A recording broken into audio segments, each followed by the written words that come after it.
లూకా శుభవార్త 2వ అధ్యాయము 8వ వచనం నుండి 14వ వచనం వరకు. ఆ దేశంలో కొందరు గొర్రెల కాపరులు పొలములో ఉండి రాత్రివేళ తన మందను కాచుకొనుచుండగా ప్రభుదూత వారి యొద్దకు వచ్చి నిలిచెను. ప్రభు మహిమ వారి చుట్టూ ప్రకాశించినందున వారి మిక్కిలి భయపడిరి. అయితే ఆ దూత, భయపడకుడి, ఇదిగో ప్రజలందరికీ కలగబోవు మహా సంతోషకరమైన సువర్తమానము నేను మీకు తెలియచేయుచున్నాను. దావీదు పట్టణమందు నేడు రక్షకుడు మీ కొరకు పుట్టి ఉన్నాడు. ఈయన ప్రభు అయిన క్రీస్తు. దానికిదేమి ఆనవాలు, ఒక శిశువు పొత్తిగుడ్డలతో చుట్టబడి ఒక తొట్టెలో పండుకొని ఉండుట మీరు చూచెదరని వారితో చెప్పెను.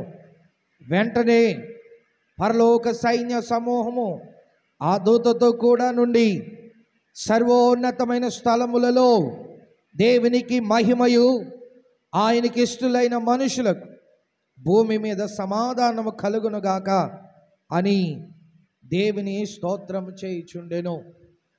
దేవుడు చదవబడినటువంటి లేఖన భాగము మన వినికుడిలో దీవించునుగాక. ఆమేన్. దూత వర్తమానం తెలియచేసింది. అక్కడ గొర్రెల కాపరులు మందను కాచుకుంటూ ఉన్నారు. దూత వర్తమానం తీసుకొచ్చింది. ఏమని చెబుతుంది దూత అంటే, ఇదిగో భయపడకుడి, ప్రజలందరికీ కలగబోవు మహా సంతోషకరమైన సువార్తమానం నేను మీకు తెలియచేస్తాను. దేవుడు తన కుమారుని జననము గురించి భూమిపైన ప్రకటించినప్పుడు, దేవుని బిడ్డలారా, అధికారులు ఉన్నారు, వారికి ఆ వార్త అందలేదు. విద్యావంతులు ఉన్నారు, వారికి అందలేదు. ధనికులు ఉన్నారు, వాళ్ళకి అందలేదు ఆ వార్త. మత నాయకులు ఉన్నారు ఆ కాలంలో, వారికి అందలేదు ఆ వార్త. కానీ లోకాన్ని మార్చే ఈ సంభవాన్ని పేదలు, వినయవంతులుగా ఉన్నటువంటి గొర్రెల కాపరులకు మాత్రమే దేవదూత ఈ వార్త లేక ఈ శుభవార్త తెలియచేసింది. ఈ లోకం అంతకు ముందెప్పుడు ఎరుగని అతి శ్రేష్టమైన వార్త ఏదైనా ఉంది అంటే అది ఇదే. అంతకు ముందెప్పుడు కూడా ఎవరు ఊహించలేదు, వినలేదు, చెప్పలేదు. అలాంటి అద్భుతమైన శ్రేష్టమైన వార్త దూత తెచ్చింది. వేల కొద్ది సంవత్సరాల పాపము, బాధలు, ఎదురుదెన్నులు తర్వాత చివరికి ఇదిగో ఇక్కడ మనం చదివినటువంటి లేఖన భాగంలో రక్షకుడు జన్మించాడు అనే మాట. దేవునికి స్తోత్రం. హల్లెలూయా, హల్లెలూయా, హల్లెలూయా. ఈ శుభవార్తను నమ్మేవారి నిజమైన ఆనందం అంతటికి, లేదా శాశ్వత ఆనందం అంతటికి మూల కారణమే ఈ రక్షకుడు ఈ లోకానికి జన్మించడం. ఇక్కడ నేను ఈరోజు మీతో చెప్పడానికి ఇష్టపడుతున్నటువంటి మాట ఏంటంటే, అది గొర్రెల కాపరులు అక్కడ దూత ప్రత్యక్షమై, మీరు భయపడొద్దు, మీకు ఒక శుభవార్త ఉంది. సర్వసాధారణంగా మన దగ్గరికి ఎవరో అకస్మాత్తుగా ప్రత్యక్షమై ఏదైనా చెప్పారంటే ఖచ్చితంగా భయపడే ఛాన్స్ ఎక్కువే ఉంటుంది. ఎందుకంటే అకస్మాత్తుగా ఎక్కడో చీకట్లో అవధూత ప్రత్యక్షమై అక్కడికి వచ్చి, ఎందుకు భయపడుతున్నారు, మీరు భయపడొద్దు, మీకు ఒక శుభవార్త చెబుతాను అని ఒక మాట, ఏదో ఒక ప్రత్యక్షత అక్కడ వచ్చినప్పుడు, మాట చెప్పినప్పుడు ఎవరైనా భయపడాలి. భయపడతాం. దేవునికి స్తోత్రం. ఇక్కడ ఆడ దూతలు అలా, ఇక్కడ వీళ్ళు అలాగే భయపడ్డారు, గొర్రెల కాపరులు. అయితే దూత చెప్పిన మాట ఏంటంటే భయపడొద్దు. ఈరోజు నేను దూత వర్తమానము చెప్పగానే లేక చెప్పిన మాట ఏంటంటే భయపడకుడి. ఎందుకు భయపడకుడి అనే మాట చెప్పబడిందంటే, ఇదిగో సమస్త భయముల నుండి తొలగించడానికి, విడిపించడానికి రక్షకుడు వస్తున్నాడు. అదే శుభవార్త దూత చెప్పింది. అక్కడ చాలా మంది చాలా రకాల భయాలతో ఉన్నారు. ఏమండి, నిన్న మొన్న ఒక వీడియో చూశాను నేను. లక్షలాది రూపాయలు, కోట్లాది రూపాయలు ఉన్నవి అది కొనొచ్చు, ఇది కొనొచ్చు అనుకున్నటువంటి వాడట కరోనా సమయంలో ఆక్సిజన్ కొనలేకపోయాడు.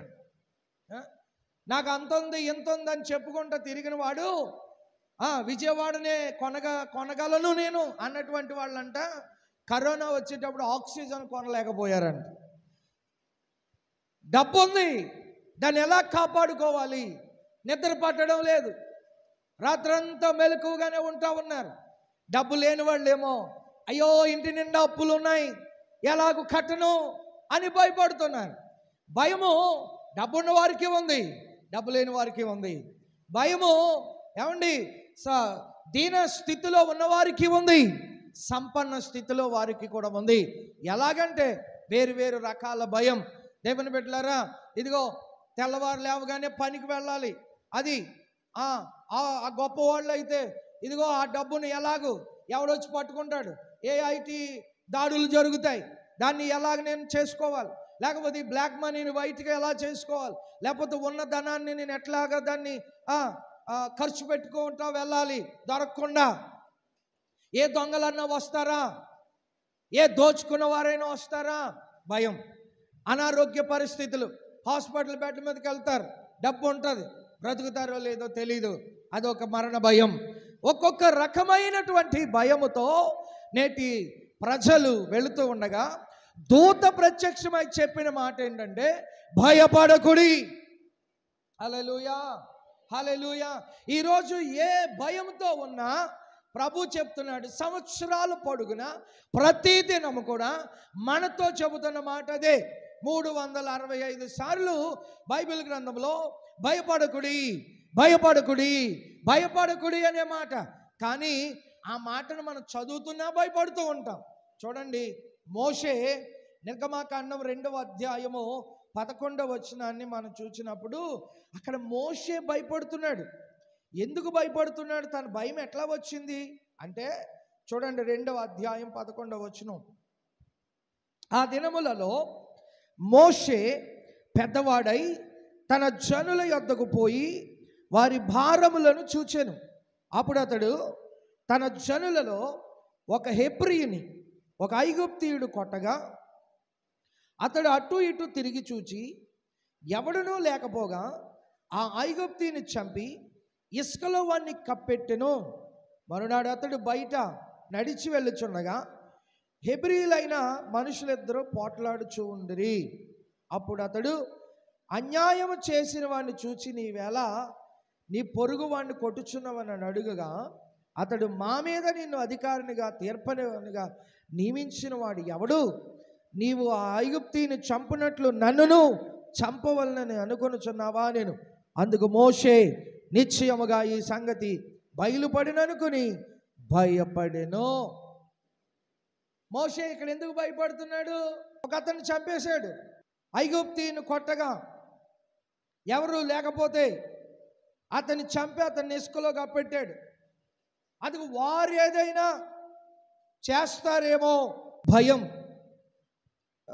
మనం అనుకోవచ్చు, 15వ వచనం అంటాడు, ఫరో ఆ సంగతి విని మోషేను చంప చూశాను, కానీ మోషే ఫరో ఎదుట నుండి పారిపోయి మిద్యాను దేశంలో నిలిచిపోయి ఒక బావి వద్ద కూర్చుండెను. బహుశా ఇతనికి మరణ భయము. ఏంటి మరణ భయం? చంపితే ఊరుకుంటారా?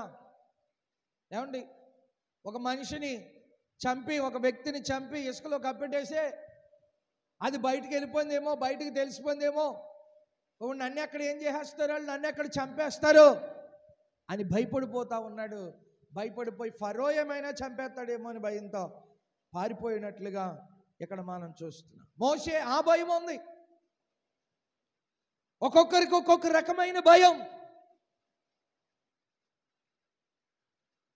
అక్కడేమో దూత ప్రత్యక్షమై ఇదిగో రక్షకుడు ఉద్భవిస్తున్నాడు, మీరు కంగారు పడొద్దని చెప్పినప్పుడు ఆ దూత ప్రత్యక్షమైన ఆ సందర్భాన్ని వాళ్ళు భయపడిపోయారు, కంగారు అయిపోయారు. ఇక్కడ మోషే ఒక వ్యక్తిని చంపేయడం ద్వారా నన్నేదైనా చేసేస్తారేమో అని భయంతో, నన్ను చంపేస్తారేమో అని భయంతో అతను పారిపోయాడు. ఇది ఇతనికి పట్టినటువంటి భయం. ఒక్కొక్కరికి ఒక్కొక్క రకమైన భయము వేధిస్తూ ఉంది నేటికి కూడా. అంటే మోషేకి ఆ భయం ఉంది, కానీ ఇక్కడ కూర్చున్న మనందరి జీవితాల్లో, వాక్యాన్ని వింటున్న ప్రతి వ్యక్తి జీవితంలో ఏదో ఒక భయం, ఏదో ఒక భయం, ఏదో ఒక భయం, ఏదో ఒక భయం. జీవిత కాలం అంతా అప్పుల భయం. అప్పులోడు వస్తాడేమో ఇంటికని, ఏ గందరగోళం చేసేస్తాడేమో, కట్టట్లేదు, ఆదాయం లేదు, ఆదాయం ఉంటే కట్టేద్దును కానీ ఆదాయం లేదు, కట్టలేకపోతున్నాను, ఏ అప్పుల వాడు వచ్చి ఇంటి దగ్గర నన్ను బయటికి లాగుతాడో, ఏ బ్యాంకు వాడు వస్తాడో, ఏ అనారోగ్యం వస్తుందో,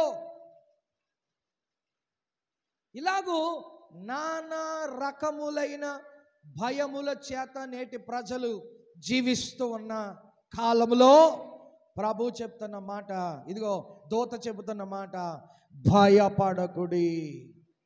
దేవునికి స్తోత్రం. మనం చెప్పడానికి పెద్ద ఆలోచించం, భయపడొద్దమ్మా, ధైర్యంగా ఉండు. కానీ ఆ సమస్య, ఆ బలహీనత, లేకపోతే ఆ యొక్క పరిస్థితులు మనల్ని చుట్టుకున్నప్పుడు మనం ఎంత భయపడిపోతాము.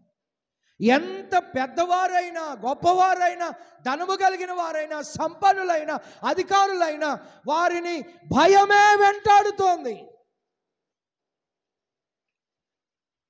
ఆ పరిస్థితిలో లేనివాడు ఏదో కొద్దో గొప్ప, అమ్మా పర్లేదు, ధైర్యంగా ఉండు, ఏం కాదమ్మా, ఏం కాదు, ఏం కాదయ్యా, ధైర్యంగా ఉండు అని చెప్పడానికి చెబుతారు. కానీ ఆ పరిస్థితి వీళ్ళ దాకా వచ్చేసరికి మాత్రం మరలా అదే భయం వెంటాడుతుంది.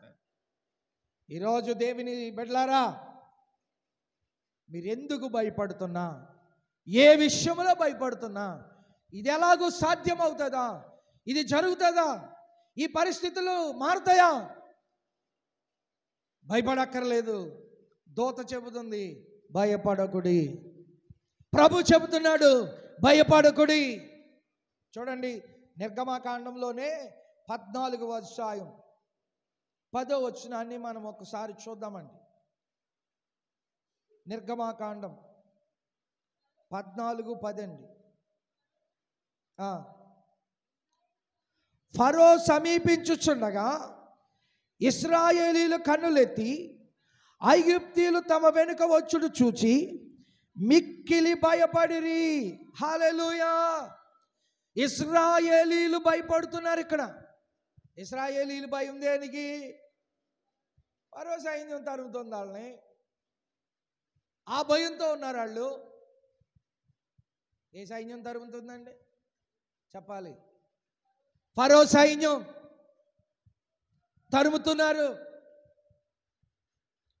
ఇశ్రాయేలీలు ప్రజలు ఎప్పుడు ఏ పరిస్థితిలో ఎలాగ మారిపోయేవారో మనకు తెలిసి, ఇశ్రాయేల్ చరిత్ర మనం చాలాసార్లు చెప్పుకున్నాం.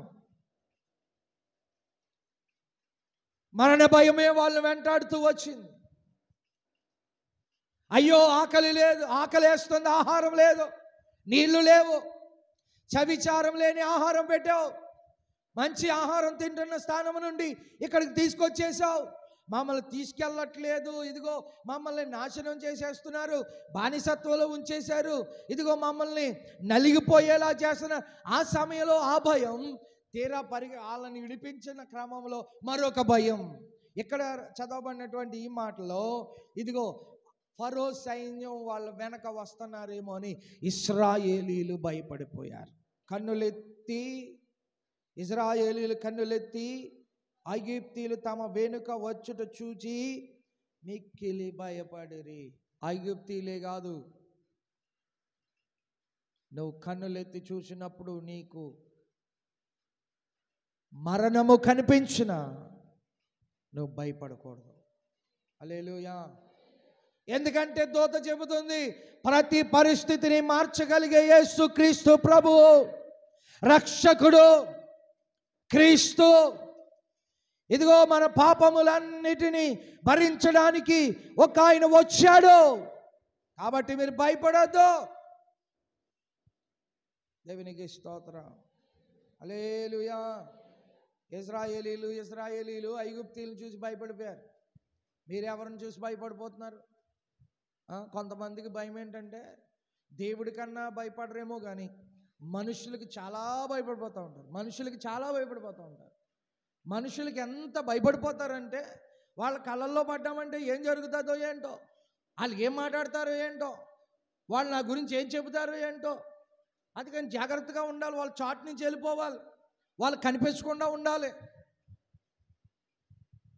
దేవుని స్తోత్రం. హల్లెలూయా. దేవునికి అస్సలు భయపడేవారు లేరు, కానీ మనుషులకు మాత్రం భయపడే వాళ్ళు చాలామంది ఉన్నారు. అయితే ఈరోజు నేను చెబుతున్న మాట, ఇదిగో వీళ్ళు అలాగే, ఇశ్రాయేలు ప్రజలు అలాగే ఐగుప్తీయులను చూచి భయపడిపోయారు. నేను ఉదయకాలం ముందు మీతో చెబుతున్న మాట ఏంటో తెలుసా? మీరు భయపడవలసిన పని లేదు. దేవుడు మన పక్షమున ఉండగా మనకి విరోధి ఎవడు అంటాడు. యుద్ధములు యెహోవా జరిగిస్తూ ఉండగా మన పక్షమున మనకి భయమేలా? చూడండి, ఇంకొక రిఫరెన్స్ కూడా చూద్దాం. 32వ ఆదికాండం 32వ అధ్యాయం 6-7 వచనాలు. ఆదికాండం 32, 6-7 వచనాలు. ఆ దూతలు యాకోబును వద్దకు తిరిగి వచ్చి, మేము నీ సహోదరుని యాసావును వద్దకు వెళ్ళితిమి, అతడు 400 మందితో నిన్ను ఎదుర్కొని వచ్చుచున్నాడని చెప్పగా యాకోబు మిక్కిలి భయపడి తొందరపడి. దేవునికి స్తోత్రం. హల్లెలూయా. ఏంటండి ఇక్కడ? ఆ దూతలు యాకోబు దగ్గరికి వచ్చి, ఇదిగో మేము నీ సహోదరుని యాసావును వద్దకు వెళ్ళాం, అతడు 400 మందితో నిన్ను ఎదుర్కోవడానికి వస్తున్నాడు అంటే యాకోబు భయపడాడు. ఎందుకు భయపడిపోయాడు చెప్పండి? మనిషికి భయము ఎందుకు వస్తుంది? ఒకటి, పాపం చేస్తే భయం వస్తుంది, అక్రమ జీవితం కలిగి ఉంటే భయం వస్తుంది, రోగం వస్తే భయం వస్తుంది. బహుశా యాకోబు మోసం చేసి వెళ్ళిపోయాడు, అందుకని యాషా వస్తున్నాడంటే అయ్యో నేను మోసం చేసి వెళ్ళిపోయాను, కానీ ఇప్పుడు ఏం చేస్తాడో, నన్ను చంపేస్తాడేమో, ఇదొక భయం. ఇక్కడ రాయబడినటువంటి మాట ఏంటి? దోతలు వచ్చి చెబుతున్నారు, ఇదిగో మేము నీ సహోదరుడికి వెళ్ళాం, ఇంకా 400 మందితో నిన్ను ఎదుర్కోవడానికి వస్తున్నాడు అనగానే మిక్కిలి భయపడి. నేను అదే చెప్తున్నాను, మనుషులకి భయపడిపోతారు మనం, నిజమే. ఎందుకంటే వాళ్ళు కత్తించుకుని నరకక్కలొద్దు, లేకపోతే ఇంకోటి చేయక్కలొద్దు. మనుషుల మాటలే మనకి గాయాలు చేస్తే ఒక్కొక్కసారి. హల్లెలూయా. కొన్నిసార్లు భర్త భార్యనో, భార్య భర్తనో ఏదైనా మాట అంటేనే వాళ్ళకి ఏదో కత్తించుకుని నరికేసినంత ఫీల్ అయిపోతూ ఉంటారు. అంటే ఆ మాటలు అంత శక్తివంతంగా ఉన్నాయని, హత్య చేసినట్టుగా ఉన్నాయని, గాయపరిచినట్టుగా ఉన్నాయని, బాధపరిచినట్టుగా ఉన్నాయని. ఇక్కడ యాకోబు భయపడిపోతూ ఉన్నాడు. ఏ సందర్భంలో ఇతను భయపడుతున్నాడో, నీకు అటువంటి సందర్భాలు వస్తే ఉండొచ్చు, రావచ్చు, రాకపోవచ్చు. ఏ సందర్భాన్ని బట్టి నువ్వు భయపడుతున్నా, మళ్ళా మొదటికే వస్తున్నాను మూలవాక్యానికి, భయపడకుడి. దేవునికి స్తోత్రం కలుగును. హల్లెలూయా. ఇశ్రాయేలీయులు ఐగుప్తులను చూసి భయపడినట్టుగా మీరు భయపడొద్దు. యాషావును చూసి యాకోబు భయపడినట్టుగా మీరు భయపడొద్దు. మోషే ఒక ఎబ్రీని చంపేసిన తర్వాత నన్ను ఫరో గాని చంపేస్తాడేమో అని భయపడినట్టు భయపడొద్దు. ఇంకొక మాట కూడా చూపించి నేను ముందుకు వెళ్తాను. మత్తయి సువార్త 14వ అధ్యాయం 25, 26 వచనాలు చదువుదాం. మత్తయి సువార్త 14వ అధ్యాయము 25వ వచన భాగం, 26వ వచన భాగం. రాత్రి 4వ జామున ఆయన సముద్రము మీద నడుచుచు వారి వద్దకు వచ్చెను. ఆయన సముద్రము మీద నడుచుట చూచి తొందరపడి భూతమని చెప్పుకొని భయము చేత కేకలు వేసిరి. యేసు ప్రభు నీటి మీద నడుస్తున్నప్పుడు ఆ దోణిలో ఉన్న వారందరూ కూడా భూతమని భయపడిపోయారండి. హల్లెలూయా. ఏమని భయపడిపోయారండి? చెప్పాలి గట్టిగా. యేసు ప్రభు ఎవరో వాళ్ళకి తెలుసు, యేసు ప్రభు ఎలా ఉంటాడో వాళ్ళకి తెలుసు. యేసు ప్రభు వాళ్ళతోనే ఉన్నాడు. అప్పుడంటే వీళ్ళ దోనిలో ఉన్నారు, ఈయన బయట నుంచి నడుచుకుంటూ వెళ్ళాడు, వాళ్ళ కష్టంలో ఉన్నారని ఆ శ్రమను విడిపించడానికి నడిచి వెళ్ళాడు. కానీ యేసు ప్రభు ఎవరో ఎలా ఉంటారో, ఆయన ముఖ చిత్రం ఏంటో, ఆయన వస్త్రాలు ఏంటో అంత శిష్యులకు తెలుసు. ఏమండి, శిష్యులు యేసు ప్రభు ఎవరో కూడా తెలియని పరిస్థితిలో ఉన్నారా? బహుశా నేను అనుకునేది ఏంటంటే, సముద్రం మీద చీకటి ఉంటుంది, చీకటి ఉంటుంది. ఆ చీకటిలో యేసు ప్రభు నడిచి వస్తుంటే సర్వసాధారణంగా ఆ చీకటనే కదా, సముద్రం దగ్గరే ఏ 6 7 అవుతే ఏ లైట్లు లేకపోయి ఎవరూ లేకపోయి ఒంటరిగా ఉన్నా మనకే భయం వేస్తుంది. అంటే పాపం పనులు చేసేవాడికి ఆ చీకటి పెద్ద భయమే ఉండదు. కానీ ఏ పాపము ఏ అక్రమ జీవితం కలిగి లేనివాడికి మాత్రం భయమే, ఉండలేడు అక్కడ. సముద్రం, దాని మీద ఏమైంది? భయంకరమైనటువంటి గాలి ఎదురైంది, అలల చేత అది కొట్టబడుతోంది. వాళ్ళు భయపడ్డారు. కానీ అక్కడ చెప్పిన మాట ఏంటో తెలుసా? యేసు ధైర్యము తెచ్చుకొనుడి, నేనే. అబ్బా, ఎంత చక్కని మాట తెలిసేది, ఎంత శక్తివంతమైన మాట తెలిసేది. ధైర్యము తెచ్చుకొనుడి, నేనే. యేసు ప్రభు మీకు నాకు అనుగ్రహిస్తున్న భరోసా ఏదైనా ఉందంటే ఇదే. హల్లెలూయా. ఎవరు ఇవ్వకపోయినా, ఎవరు ఇచ్చినా నా దేవుడు తప్పక ఇచ్చే భరోసా ఉంది. అది ధైర్యము తెచ్చుకోండి, భయపడొద్దు. ఎందుకు భయపడుతున్నారు మీరు? వివాహము కాదనా, గర్భఫలము రాదనా, గృహము కట్టుకోలేమనా, అప్పులు తీర్చబడవనా, లేకపోతే కుటుంబ పరిస్థితులు మారవనా, భర్త మారడు అనా, భార్య మారదు అనా, కుటుంబ జీవితము ఇక ఎంత మాత్రమైనను ఇంతే తప్ప నెక్స్ట్ లెవెల్కి వెళ్ళదు అనా, ఏమాత్రము ఎందుచేతనైనను మీరు భయపడనక్కర్లేదు. నేనే, ధైర్యము తెచ్చుకోండి, నేనే అనే మాటే ధైర్యమునిచ్చింది. ఇంకా ఆయన మన పక్షంగా ఉంటే ఎవరు కావాలి? నీవు నా పక్షమై ఉన్నావు గనుకే జయమే జయమే ఎల్లవేళలా. ఆయన మన పక్షంగా ఉంటే ఏంటి? చెప్పాలి, అందరూ స్వరమెత్తి చెప్పండి. ఆయన మన పక్షంగా ఉన్నప్పుడు ఏం జరుగుతుంది? ఎల్లప్పుడూ జయమే. ఈరోజు నువ్వు కాలు తిరగాల్సింది దేనికోసమో తెలుసా? యేసు నీ నా పాపముల నుండి విడిపించడానికి మనుష్య రూపేణ దిగి వచ్చిన యేసు క్రీస్తు గురించి ధైర్యము వహించాలి. ఎట్టి పరిస్థితిలో ఏ భయము నిన్ను ఆవరించిన, ఇదిగో ప్రభు సెలవిస్తున్నాడు, నలుదిశలా భయము నిన్ను ఆవరించినప్పుడు నా యేసుని పక్షమున ఉండగా విరోధి ఎవడు లేడు, నేనే. భయపడొద్దు. ఆ మాట ఎవరు చెప్పగలరండి? తప్పకుండా ప్రభువే కృప చూపుతాడని చెప్పాను. ప్రభు మన పక్షంగా ఉంటే ఎంత అండి చెప్పండి. హల్లెలూయా. మనం ఎలాంటి పరిస్థితిలో ఉన్నా కూడా మన స్థితి మార్చబడతాయి. మత్తయి సువార్త ఇక్కడ చదవబడిన లేఖన భాగంలో భయము చేత వారు కేకలు వేసిరి మాట కూడా చూద్దాం. హెబ్రీ పత్రిక 2వ అధ్యాయం 14వ వచనం. హెబ్రీ పత్రిక 2వ అధ్యాయం 14వ వచనం.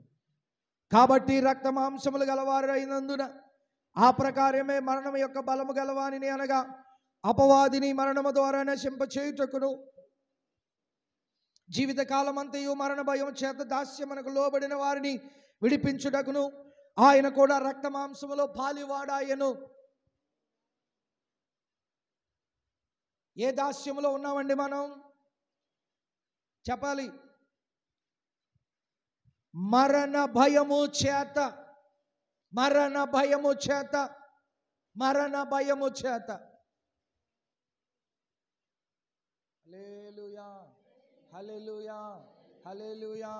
మరణ భయము చేత దాస్యమునకు లోబడిన వారి కొరకు యేసుక్రీస్తు ప్రభు రక్త మాంసములలో పాలివాడాయెను. యేసుక్రీస్తు రక్త మాంసములలో పాలివాడాయెను. ఎందుకు ఆయన రక్త మాంసములలో పాలివాడయ్యాడో అంటే ఇదిగో మరణ భయము చేత దాస్యములో చిక్కబడ్డారు ప్రజలు. ఇందాక ప్రారంభంలో మనం చదివాము, ఇశ్రాయేలీలు బానిసత్వంలో ఉన్నారు. ఆ బానిసత్వం నుండి మోషే ద్వారా విడిపించాడు. తీరా విడిపించాడు, వారు బయలుదేరారు. బయలుదేరి వస్తున్న క్రమంలో వెనక ఫరో సైన్యం తరమడం చూచి ఇదిగో మమ్మల్ని ఇక్కడ కూడా వదలలేదు, అక్కడ వదలలేదు, మా ప్రయాణం అంతా వదలట్లేదు అని భయపడ్డారు. కానీ దేవుడు వారిని నడిపించాడు. ఇక్కడ చదువుతున్నటువంటి ఈ మాటలో మనకు అర్థమవుతున్న విషయం ఏంటంటే ఇదిగో యేసు ప్రభు రక్త మాంసములలో పాలివాడయ్యాడు. అందుకు కారణమే నీవు నేను భయము చేత, మరణ భయము చేత దాస్యమునకు లోబడిపోయాం. ఆమేన్, హల్లెలూయా. భయపడుతూ బ్రతకడం కష్టమండి. ఒకరోజు జైపాల్ గారు ఒక మాట, ఒక ఉదాహరణ చెప్పారు ఒక మెసేజ్లో. ఏంటంటే ఒక రాజు ఉన్నాడంట. ఆ రాజుకి ఏమండి దగ్గర పనోళ్ళు ఉంటారు కదా. ఒకడు ఇంట్లో పనిచేసేవాడు, ఇంకొకడేమో బయట అతనికి ఉన్న సంపద చూసుకునేవాడు. అందులో అతను బాతులు మేపుతాడట, ఒకడు ఇంట్లో వంట చేస్తాడంట. ఒకరోజు రాజుగారు ఊరు వెళ్ళారు, అన్ని జాగ్రత్తగా చూసుకోమని చెప్పి వెళ్ళాడట. వెళ్తే ఆయన ఏం చేశాడు, అలాగేం చెప్పి పనోళ్ళు అన్నారు. రాజుగారు ఊరు వెళ్ళిపోయారు. ఊరు వెళ్ళి వచ్చే లోపల ఇక్కడ ఏం జరిగిందంటేనంట, ఆ బాతులు మీదకు కర్ర విసిరాడంట. కర్ర విసరగానే ఏమైంది, ఒక బాతు చనిపోయిందండి. బాతు చనిపోతే అది ఇంట్లో పనివాడికి ఇలాగరే రాజుగారు అన్నీ జాగ్రత్తగా చూసుకోమని చెప్పారు. అయినా నేను ఇలాగేదో కోపంతో బాతుల మీద ఇలా కర్ర విసిరేస్తే ఆ బాతు మీద పడి చచ్చిపోయింది. అయితే మరి ఏం చేద్దామని చెప్పాడు. అప్పుడు ఆయన అన్నాడు, సరే మన ఇద్దరం కలిపి వండేసుకుందాం, ఏ గొడవ ఉండదు, ఎవరికి చెప్పరు, రాజుగారికి కూడా తెలియదు, ఇన్ని బాతుల్లో లెక్క ఏం తెలుస్తుంది అన్నాడు. సరే అనుకుని వాళ్ళిద్దరు ఏం చేశారు, వండుకుని శుభ్రంగా ఆ బాతుని తినేశారు. రాజుగారు వచ్చారు ఊరి నుంచి. వచ్చిన తర్వాత అప్పుడు మొత్తం సిస్టమ్ అంతా మార్చేసాడు పనోడు. ఎవడో ఇంట్లో పనోడు. ఏమన్నాడంట ఇంట్లో పనోడు అంటే, అరే వెళ్ళరా, ఇదిగో ఈ గిన్నెలు తోమే, అరే వెళ్ళరా, ఇక బట్టలు ఉతికే, ఇక వెళ్ళరా వంట దగ్గర ఈ కార్యక్రమం అంటుంటే మనోడు చేస్తూ ఉన్నాడు. ఇంకా మనోడికి ఇంకా బాధ కలిగి ఇగో ఈడి పని కూడా నాతోనే చేయించేస్తున్నాడు, కాబట్టి ఈ పని చేయకూడదు అని చెప్పి నేను చేయను అన్నాడంట. నేను చేయను అని ఎప్పుడైతే అన్నాడో ఆ ఇంట్లో వంట మనిషి ఏమన్నాడంట, బా అనేవాడంట. ఏమనేవాడంట, బా అనేవాడంట. అనగానే ఇగో బాతుల విషయం తండ్రికి రాజుగారికి చెప్పేస్తారేమో అని భయమేసి మనోడు మళ్ళీ పని చేసేసేవాడు. మళ్ళీ ఏదో కాళ్ళలాగో ఏళ్ళలాగో నడుము నొప్పి వచ్చో వాళ్ళ నేను చేయనురా అంటే మళ్ళీ బా అనేవాడంట. ఇలాగూ ఎన్నిసార్లు పని చెప్పినప్పుడు చెయ్యకపోతే మనవాడు ఏమనేవాడు, బా అనేవాడు. బా అనేటప్పటికి మనవాడికి అర్థమైపోయేది, అరే బాబా అనవసరంగా ఈ బాతులు కూడా ఆయన దగ్గర పెట్టాడంటే ఇది పెద్ద పెంట అయిపోద్ది, ఎందుకు వచ్చింది కూడా భయపడిపోయి మనవాడు ఆయన చెప్పిన పని అల్లా చేసేసాడు. కానీ ఒక రోజు అనిపించిందంట మనవాడికి, ఎందుకు వచ్చిన గొడవరా బాబు, ఆడి పని ఆడు చేసుకుంటాడు, నా పని నేను చేసుకుంటాను. రాజుగారు తిడితే తిట్టారు, కొడితే కొట్టారు, వెళ్ళి నా పాపం నేను ఒప్పేసుకుంటాను, నేను చేసిన తప్పు నేను ఒప్పేసుకుంటాను అని చెప్పేసి రాజుగారి దగ్గరికి వెళ్ళి ఒకరోజు ఆ పనోళ్ళు లేకుండా చెప్పేశాడంట. అయ్యా రాజుగారు, ఇలాగ మీరు లేనప్పుడు ఇలా జరిగిందండి, మేమిద్దరం కలిపి వండుకుని తినేయమండి. అయితే ఆ రోజు నుంచి ఆడి పని నా పని 2 పనులు నేనే చేస్తున్నానండి, ఇలా భయపెట్టేస్తున్నాడండి నన్ను అని రాజుగారు. ఓరే ఒగబాతే కదా, అది దానికేముంది మరి అని ఏదో ఆ టేక్ ఇట్ ఈజీగా పెద్దేమి ఇష్యూగా తీసుకోకుండా సింపుల్గా జవాబు ఇచ్చాడంట రాజు. అంతే మనవాడికి బలం పెరిగిపోయింది. వెళ్ళిపోయి వాళ్ళు యథావిధిగా తన పనిలో దాని ఉంటే ఆ కిచెన్లో ఉన్న వ్యక్తి లేక ఇంట్లో పనిచేస్తున్న వ్యక్తి ఏమన్నాడంటే, ఏ రారా గిన్నెలతో లేకపోతే బట్టలు అని పిలిచేటప్పటికి మనవాడు నేనెందుకు చేస్తాను, నేను చేయనని ఎందుకంటే ఆల్రెడీ రాజుగారికి చెప్పేశాడు. రాజుగారికి చెప్పేయడం వల్ల వీళ్ళిద్దరూ తన తప్పు క్షమించబడిపోయింది. కాబట్టి ఇంక రాజుగారికి చెబితే ఇంకేమీ లేదు కాబట్టి అని అన్నాడంట. అన్నాడంట. బాలేదు గీలేదు, ఆల్రెడీ రాజుగారికి నేను చెప్పేశాను. అక్కడతోటి ఏమైపోయింది, అక్కడ ఎవడు పని ఆడు చేశాడు. అంతవరకు ఇతను ఏం చేశాడు? భయం. ఎందుకు? రాజుగారికి చెప్తాడేమో, ఈ బాతు డబ్బు నా చేతిలో కట్ చేస్తారేమో, భయం. కొన్నిసార్లు కొంతమందికి మనం బానిసలుగా మారిపోతాం. ఇక్కడ అదే రాశాడు, మరణ భయము చేత దాస్యానికి కట్టబడిపోయావు, బానిసత్వానికి కట్టబడిపోయావు, ఒక పనికి కట్టబడిపోయావు. మరణ భయము చేత ఆ భయం నీకు పోవాలి, ఆ భయము నుండి విడిపించాలి, ఆ భయము నుండి నేను బయటికి లాగాలి. ఆ సముద్రము నుండి, ఆ అగాధము నుండి, ఆ చీకటి నుండి, ఆ గాలి తుఫానుల మధ్య నిన్ను బయటికి తీసుకురాగలగాలి. అందుకే యేసయ్య వచ్చాడు. అందుకే యేసు ప్రభు ఈ లోకానికి మనుష్య రూపేణా వచ్చాడు, రక్త మాంసములో పాలివాడయ్యాడు. అదే హెబ్రీ గ్రంథకర్త చెబుతున్నటువంటి మాట. జీవిత కాలమంతయు మరణ భయము చేత దాస్యమునకు లోబడిన వారిని విడిపించడానికి ఆయన కూడా రక్త మాంసములో పాలివాడాయను. మరణ భయం చేత నువ్వు ఇంకా దాస్యానికి లోబడిపోయేవేమో, నా యేసయ్య నేను ఎప్పుడో విడిపించేశాడు. 2024 సంవత్సరాల క్రితమే నేను విడిపించేశాడు. నన్ను విడిపించేశాడు. పాపం అనే దాస్యం నుండి బయటికి లాగేశాడు. పాపం అనే కాడి క్రింద నుండి బయటికి లాగేశాడు. అగాధంలో ఉన్న మనల్ని బయటికి లాగేశాడు. పాపపు ఊబులో ఉన్న మనల్ని బయటికి లాగేశాడు. చీకటి అగాధంలో ఉన్న మనల్ని బయటికి లాగేశాడు. ఎవరికి దాస్యత్వం చేయక్కర్లేకుండా ఆయన మనలను రాజులుగాను యాజక సమూహముగాను చేసేశాడు. అదే యేసు ప్రభు యొక్క రాకకు నిర్వచనమై ఉంది. దేవునికి స్తోత్రం. యెషయా గ్రంథంలో 41వ అధ్యాయం 9-10 వచనాలలో అంటాడు. చూద్దాం. 41వ అధ్యాయం 9-10 వచనాలు. బూదిగంతముల నుండి నేను పట్టుకొని దాని కొనల నుండి పిలుచుకొనినవాడా, నీవు నా దాసుడు అనియు నేను నిన్ను ఉపేక్షింపక ఏర్పరచుకుంటున్నానియు నేను నీతో చెప్పాను, నీకు తోడై ఉన్నాను,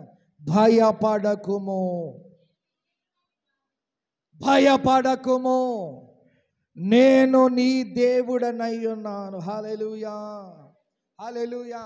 ఈరోజు గొప్ప వాగ్దానం. ఇదిగో భయపడకో, నేనే దేవుడు. హల్లెలూయా, హల్లెలూయా, హల్లెలూయా, హల్లెలూయా. 2 చేతుల పైకి దేవునికి స్తోత్రం చెబుదామా? హల్లెలూయా. ఏ భయము అక్కర్లేదు నీకు. అన్నీ ఆయన మీద వేసేయండి. మన భారాన్ని ఆయన మోసేవాడుగా ఉన్నాడు. మన కష్టాన్ని ఆయన మీద వేసుకుని వెళ్ళేవాడుగా ఉన్నాడు. మన బాధలో తీర్చేవాడుగా ఉన్నాడు. కాబట్టి ఆయన మీదే మన భారం అంతా.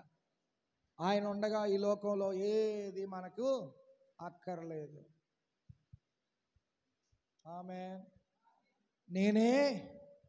నేనే దేవుడనై ఉన్నాను. నేను మీకు దేవుడిగా ఉన్నాను. పూర్తి విశ్వాసం ఆయన మీదే ఉండాలి. పూర్తి నమ్మకం ఆయన మీదే ఉండాలి. ఆయన లేకుండా ఏమీ జరగదు, ఏమీ జరిగించలేము. మన బలం, మన ధనం ద్వారా ఏమీ జరగదు. కేవలము ఆయనే ఆయనే ఆయనే మనలను నడిపించగలడు. అన్ని వాగ్దానాలే ఈరోజు మీతో చెప్పడానికి ఇష్టపడుతున్నమాట. డిసెంబర్ 1వ తారీఖున ప్రభు మీతో ఈ పునరుద్ధాన దినం మాట్లాడుతున్న మాట ఏంటో తెలుసా? భయపడకుమో, నేను నీ దేవుడనై ఉన్నాను. హల్లెలూయా, హల్లెలూయా. ఇదిగో ఏ భయం నిన్ను వెంబడిస్తున్నా, వెంటాడుతున్నా, ఇదిగో నువ్వు భయపడొద్దు, నేనే నీ దేవుణ్ణి. ఆమేన్, హల్లెలూయా. అలల చేత దోణి అటు ఇటు త్రిప్పబడుతున్నప్పుడు వారి దగ్గరికి నడుచుకుంటూ యేసుప్రభు వెళ్ళినప్పుడు వారు భయపడ్డారు. కానీ ఇదిగో నేనే, తొందరపడొద్దు, భయపడొద్దు, నేనున్నాను మీతో. సముద్రం మీద గాలి తుఫాన్లు ఎదురైనప్పుడు వాడు అమరంలోనికి ఆయన వెళ్ళిపోయి నిద్రపోతున్నప్పుడు కలవరాలు, భయపడిపోయారు వాళ్ళు. ఇదిగో ఆయన లేచిన తర్వాత గాలిని, సముద్రాన్ని గద్దించాడు, అవి నిమ్మలమయ్యాయని చెప్తాడు. వాళ్ళు భయపడిపోయారు. యేసయ్య లేచి ప్రతి దానిని నిమ్మలపరిచాడు. నువ్వు ఏ పరిస్థితిలో గందరగోళంలో ఉన్నా, నీ హృదయం ఏ గందరగోళంలో ఉన్నా, ఏ కలవరాల మధ్యలో ఉన్నా, ఏ పరిస్థితిలో ఉన్నా, యేసు నీతో ఉంటే సమస్తము నిమ్మలపరచబడతది. హల్లెలూయా, హల్లెలూయా. యేసు లేనిదే నడువలేను ఒక అడుగైనా. హల్లెలూయా. యేసు ప్రభు మనతో లేకపోతే ఒక అడుగు కూడా మనము చూడండి. ఇంకొక మాట చెప్తాను. యెహోషువ గ్రంథం 1వ అధ్యాయం 6వ వచనం చదువుదామా? యెహోషువ గ్రంథం 1వ అధ్యాయం 6వ వచనం. నిబ్బరము కలిగి ధైర్యముగా జాగ్రత్త పడుడి, ధైర్యముగా ఉండుడి.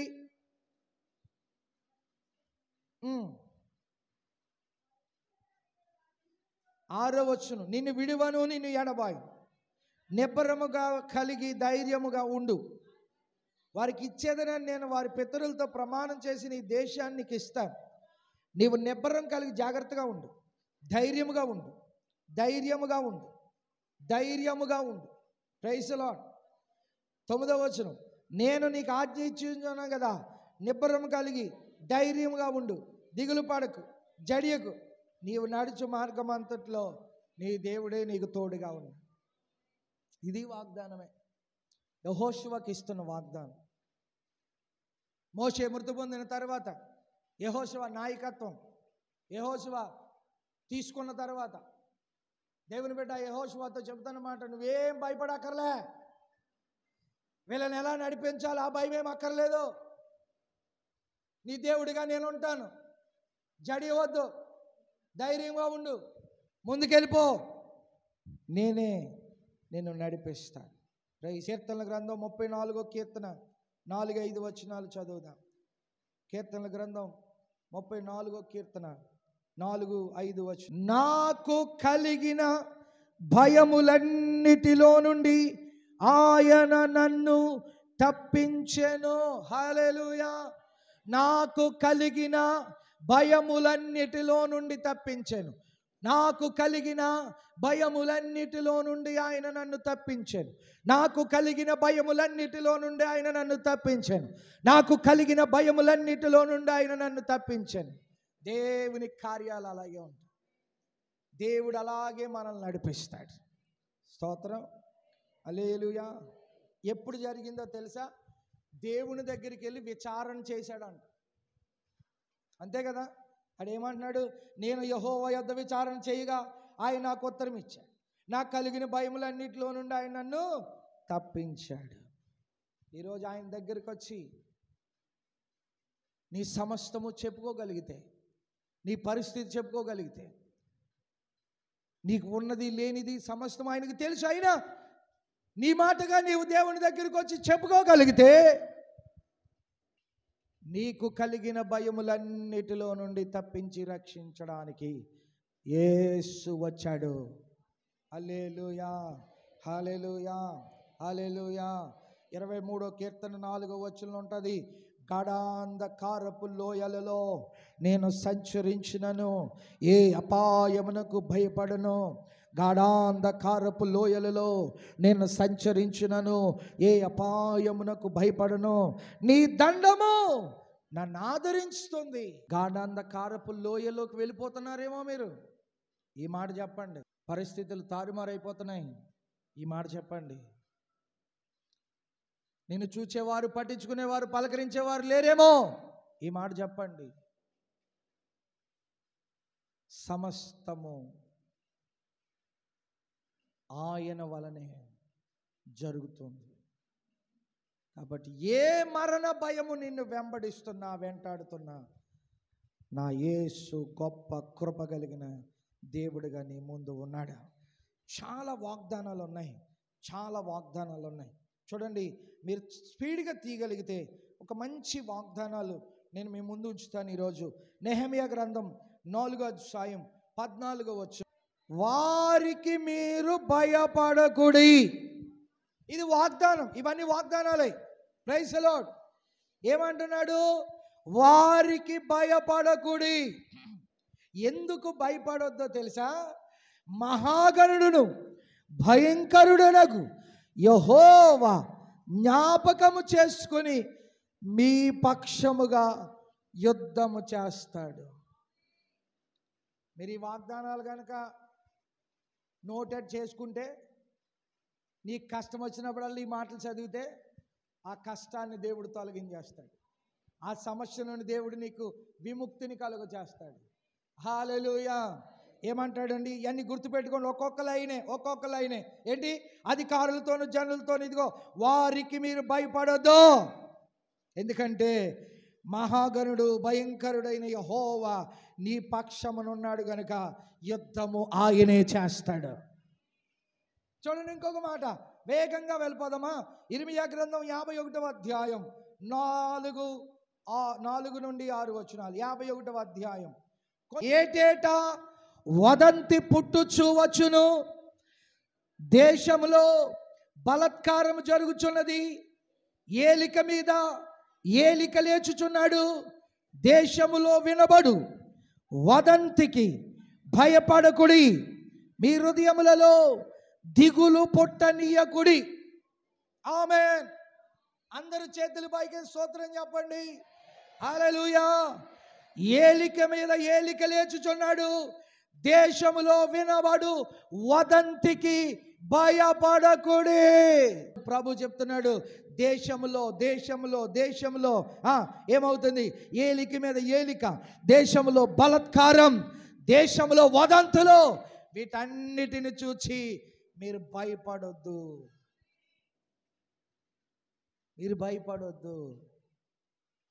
జరిగేవి జరుగుతూ ఉంటాయి, మీరు భయపడొద్దు. ఆమేన్. హల్లెలూయా. భయపడొద్దు. చూడండి, ఇంకొక మాట, హగ్గయి 2:5. నా ఆత్మ మీ మధ్యన ఉన్నది కనుక భయపడకుడి. దేశములో వినబడుతున్న వదంతులను చూచి భయపడొద్దు. నా ఆత్మ మీ మధ్యలో ఉన్నది కాబట్టి భయపడొద్దు. Praise the Lord. సంవత్సరంలో ఉన్న వాగ్దానాలన్నీ ఇప్పుడు మీరే సొంతం చేసేసుకోవాలా. దేవునికి స్తోత్రం. హల్లెలూయా. ఇదిగో 11 నెలల్లో మీరు సొంతం చేసుకోలేని వాగ్దానాలన్నీ ఇదిగో ఈ డిసెంబర్ మాసంలో ఈ మొట్టమొదటి తారీఖు, దేవునికి స్తోత్రం కలుగునుగాక. హల్లెలూయా. ఈ మొట్టమొదటి ఆదివారం, 1వ తారీఖు ఆదివారం, దేవునికి స్తోత్రం. హల్లెలూయా. ఈ 1వ తారీఖున ప్రభు నీతో నాతో మాట్లాడుతున్నది ఏంటో తెలుసా? ఇదిగో నా ఆత్మ మీ మధ్యలో ఉంది కాబట్టి భయపడక్కర్లేదు. హల్లెలూయా.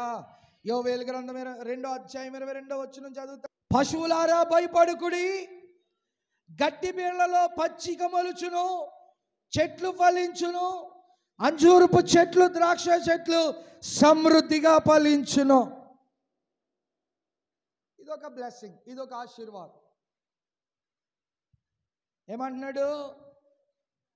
21వ వచనంలో చూస్తే, దేశమా భయపడక సంతోషంతో గంతులు వేయి అంటాడు. 22వ వచనంలో పశువులారా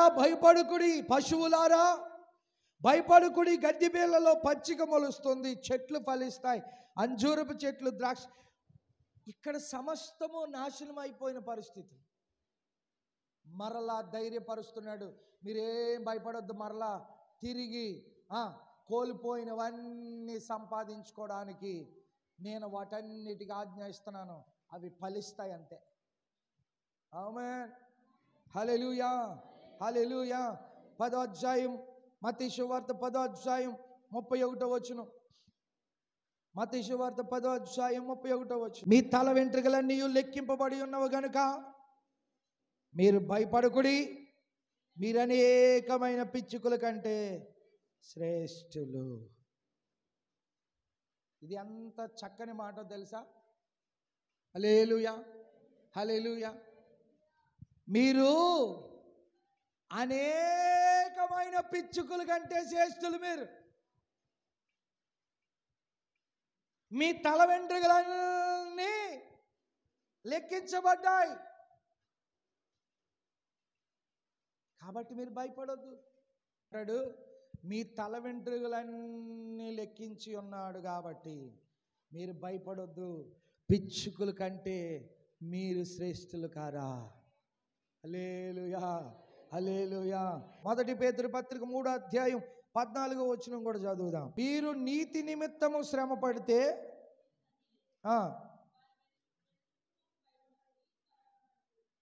ఆమేన్. ఏమంటాడు? వారి బెదిరింపునకు భయపడకుడి, కలవరపడకుడి. ఎవరు బెదిరిస్తారు మిమ్మల్ని? చెప్పండి. ఇక్కడ ఈ సందర్భంలో వాడాడు, యేసు ప్రభువుని నమ్మిన తర్వాత, విశ్వసించిన తర్వాత ప్రలోభాలకు గురి చేస్తారు. మిమ్మల్ని బాధపరుస్తారు, మిమ్మల్ని హాని చేయాలని చూస్తారు. ఒకవేళ పర్వాలేదు, మీరు దాన్ని భరించగలిగితే కనుక, నీతి విషయమైనటువంటి శ్రమ నువ్వు పడితే కనుక తప్పకుండా మీరు ధన్యులే, ఆశీర్వదింపబడిన వాళ్ళే. ఉన్నారా? ప్రభు అలాంటి వాళ్ళని కోరుకుంటున్నాడు. నీతి విషయమై నిందలు అనుభవించాలి, నీతి విషయమై అవమానాలు అనుభవించాలి. దేవునికి స్తోత్రం కలుగునుగా. హల్లెలూయా, హల్లెలూయా. నీతి విషయమైనటువంటి నిందలు అనుభవించడానికి సిద్ధంగా ఉన్నారా? అయితే చాలామంది మిమ్మల్ని నిందించవచ్చు, అవమానపరచవచ్చు, కృంగదీయచ్చు, లేవలేకుండా కొట్టొచ్చు నిన్ను, లేవలేకుండా కొట్టొచ్చు నిన్ను. కానీ లేవనెత్తువాడు నీ పక్షాన ఉన్నప్పుడు వాడి దెబ్బ అంతా దేవుని స్తోత్రం. అంతేనంటారా? ఏమంటున్నాడు ఇక్కడ? వారి బెదిరింపునకు భయపడకుడి, కలవరపడకుడి, కలవరపడకుడి, కలవరపడకుడి. ముగిస్తున్నాను. దూత చెబుతుంది, మీరెందుకు భయపడుతున్నారు? భయపడద్దు. ఈ లోకానికి రక్షకుడు వచ్చాడు.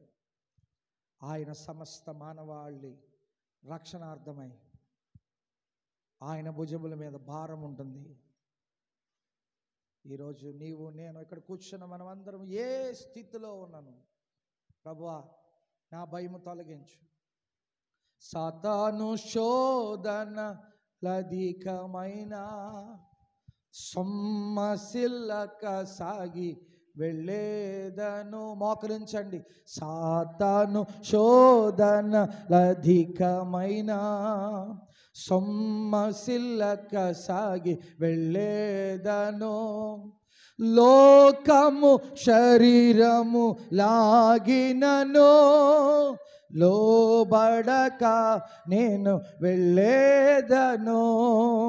లోకము శరీరము లాగినను లోబడక నేను వెళ్ళేదను. యేసు చాలును, హల్లెలూయా, యేసు చాలును.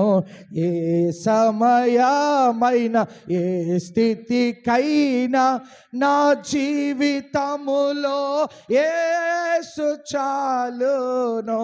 చప్పట్లు కొడుతూ మోకరించి, ఏ సమయమైన ఏ స్థితికైనా నా జీవితములో యేసు చాలును. నరులెల్లరూ నన్ను విడచినను శరీరము కుల్లి కృషించినను, నరులెల్లరూ నన్ను విడచినను. శరీరము కుల్లి కృషించినను, ఆరిల్చెనన్న ఐశ్వర్యము విరోధి వలె నన్ను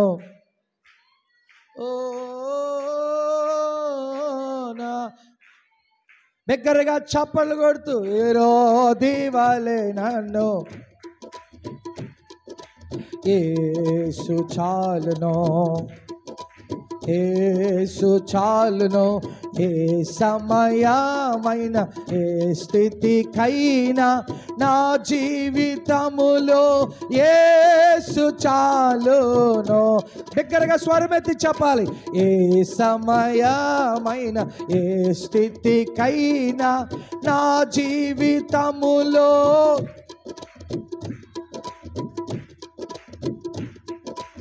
ఏ సమయమైన ఏ స్థితి. భయపడొద్దు.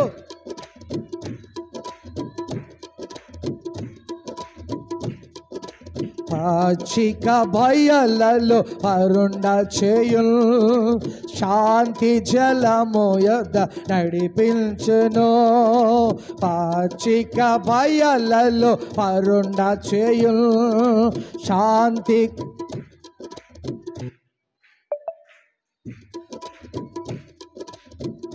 బిగ్గరగా చప్పట్లు కొడుతూ విరోధి వలె నన్ను విడచినను, యేసు చాలును, యేసు చాలును. ఏ సమయమైన ఏ స్థితికైనా నా జీవితములో యేసు. ఏ సమయమైన. స్వరమెత్తి మాట మాట్లాడండి. అందరూ స్వరమెత్తి మాట మాట్లాడండి. ఈ పాట మాట్లాడండి. ఓ ఏ సమయమైన. ఈ మాట పలుకుతూ ఉండగా దేవుని కృప మీరు పొందుకోవాలి. ఈ మాట పలుకుతూ ఉండగా దేవుని కృప పొందుకోవాలి. ఈ మాట పలుకుతూ ఉండగా దేవుని కృప పొందుకోండి. ఈ మాట మీరు పలుకుతూ ఉండగా దేవుని ప్రత్యక్షత పొందుకోండి. ఈ మాట మీరు పలుకుతూ ఉండగా మీరు ఏది కోల్పోయానని భయపడుతున్నారు, ఏది కోల్పోయానని భయపడుతున్నారు, అది పొందుకోండి యేసు నామములో. నా జీవితములో యేసు చాలును, ఏ సమయమైన ఏ స్థితికైనా నా జీవితములో యేసు. ఇంకా గట్టిగా. చాలా అనాలోచనగా ఉన్నారు. ఏ వదంతులకు మీరు భయపడొద్దు దేశంలో. ఏ వదంతులకు భయపడొద్దు దేశంలో. ఏ శత్రువుకి భయపడొద్దు. ఏ మనిషికి భయపడకలదు. దేవుడే నిన్ను బలపరచువాడిగా ఉన్నాడు, స్థిరపరచువాడిగా ఉన్నాడు, కృపనిచ్చువాడిగా ఉన్నాడు. చప్పట్లు కొడుతూ స్వరమెత్తి స్వరమెత్తి. ఏ సమయమైన ఏ స్థితికైనా నా జీవితములో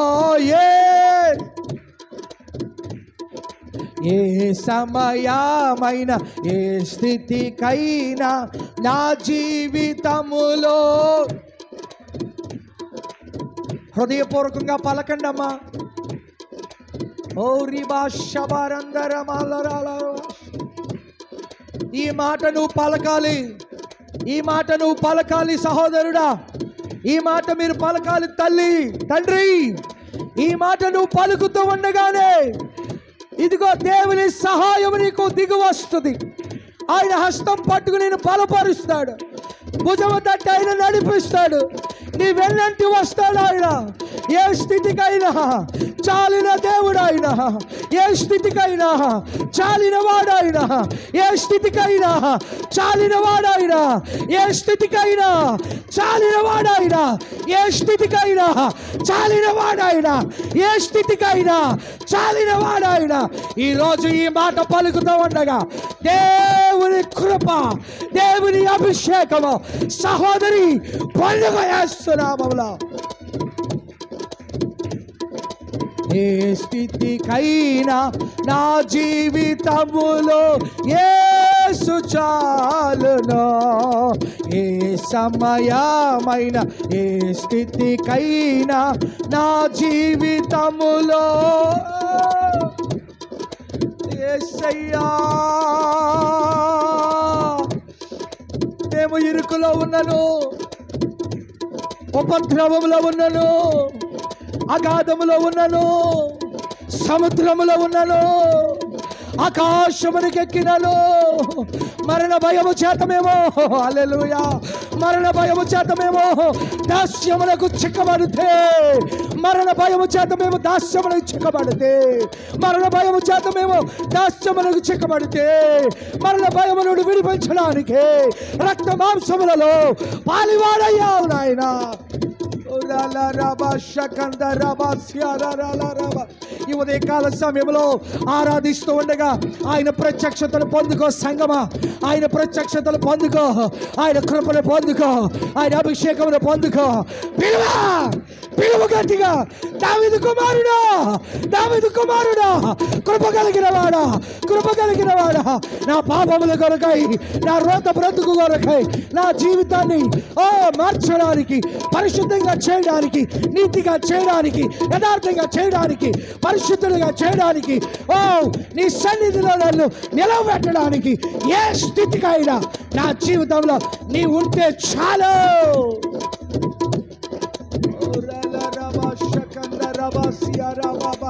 ఎవరు మౌనంగా ఉండొద్దు, చప్పట్లు కొట్టాల, చప్పట్లు కొట్టాల, చప్పట్లు కొట్టాల.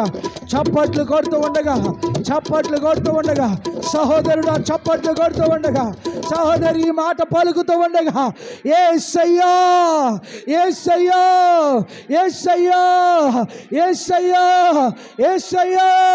సాతాను శోధనలు నన్ను ఎదిరించిన, శత్రుమోకలను కట్టివేసిన, బంధకాల్లో నన్ను కట్టేసిన ఏ అపవాది కబంధ హస్తాల్లోనికి నేను వెళ్ళిపోయినా, ఇదిగో నేనే, భయపడకుడే, ఇదిగో నేనే, భయపడకుడి, నేనే, భయపడకుడి.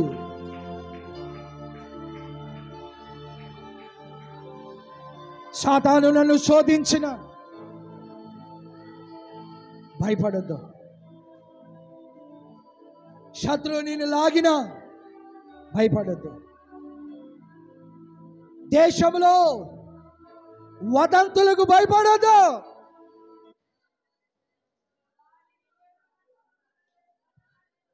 నాకు తెలియదమ్మా, హృదయాంతరంగాలను పరిశీలించు దేవుడు. నీ హృదయంలో ఏ బాధ ఉందో, ఏ భయం ఉందో, ఏ చింత ఉందో, ఏ లోటు ఉందో, ఇదిగో ఈరోజు చెప్తున్నాడు, రక్త మాంసములో పాలివాడయ్యాడు ఆయన సర్వమానవాళి కొరకు.